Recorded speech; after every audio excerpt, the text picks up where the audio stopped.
कोळसेवाडी परिसरातील चिखली भागात कचऱ्याच्या ढिगाऱ्यात 6 दिवसांची नवजात मुलगी आढळून आल्याने खळबळ उडाले। सुदैवाने स्थानिक महिला पूजा लावेकर यांच्या सतर्कतेमुळे बाळाचा जीव वाचलाय।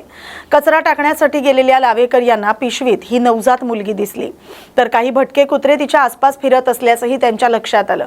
प्रसंगावधान राखत त्यांनी बाळाला सुरक्षित ठिकाणी नेऊन पोलिसांना माहिती दिली। नवजात मुलीला तातडीने रुक्मिणीबाई रुग्णालयात दाखल करण्यात आले। डॉक्टरांच्या माहितीनुसार तिची प्रकृती सध्या स्थिर आहे। या प्रकरणी कोळसेवाडी पोलीस ठाण्यात गुन्हा दाखल करण्यात आलाय। बाळाला टाकून जाणाऱ्या व्यक्तीचा शोध सुरू आहे। माझं पूजा निखिल लाभेकर। काय झालं सांगा। आमच्या इथे सकाळी ना पिंपळाचं झाड आहे, ते बाळाला ठेवलं होतं। 4 वाजता मी बघितलं, तिथे पिशवीमध्ये असंच ओपन होतं ते। नंतर मी कचरा टाकायला गेले, जेव्हा बाळाची हालचाल व्हायला लागली, कुत्रे होते त्याच्या भोवतानी खूप, आणि जेव्हा भुकायला लागले ना, मी तेव्हा बघितलं तर बाळाचं डोकं त्या पिशवीतून बाहेर आलं। त्याच्यानंतर मी ना ते कुत्र्यांना हकललं आणि त्याच्यानंतर मी पटकन बाळाला घेतलं आणि पिशवी काढून टाकली आणि पटकन मी घरात घेऊन गेले, कारण का म्हणजे जेणेकरून कुत्रे पण माझ्या घराजवळपर्यंत आले।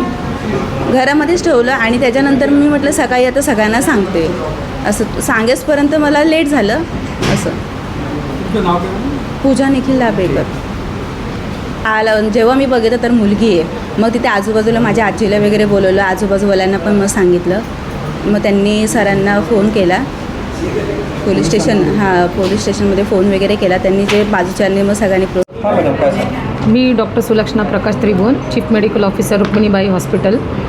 आज दिनांक 12 जून रोजी इथे एक नवजात अर्भक म्हणजे मुलगी आहे, ती इथे काही एक महिला घेऊन आलेली आहे आणि तिने असं सांगितलं की ते बाळ त्यांच्या घराच्या परिसराजवळ कोणीतरी अज्ञात व्यक्तींनी पिशवीमध्ये टाकून निघून गेलेले। आता ते अर्भक त्यांनी नंतर पोलिसांच्या मदतीने त्यांनी इथपर्यंत घेऊन आलेले। आता त्याचा तपास आम्ही सुरू करत आहोत आणि त्याबाबतची अधिक माहिती आम्ही तुम्हाला नंतर देऊ, आणि असं हे प्रशासनाला पण आम्ही सांगून ठेवतो। बाळ किती दिवसाचं आहे? बाळ साधारण त्याचे एक्झामिनिंग करता त्याची नाळ पूर्णपणे पडलेली आहे, तर साधारण हे मिनिमम 7 डेजचं अर्भक असू शकतं। आता आपण त्याला चेक केलं, बाळाची तब्येत कशी आहे? बाळाची तब्येत अगदी सुदृढ आहे।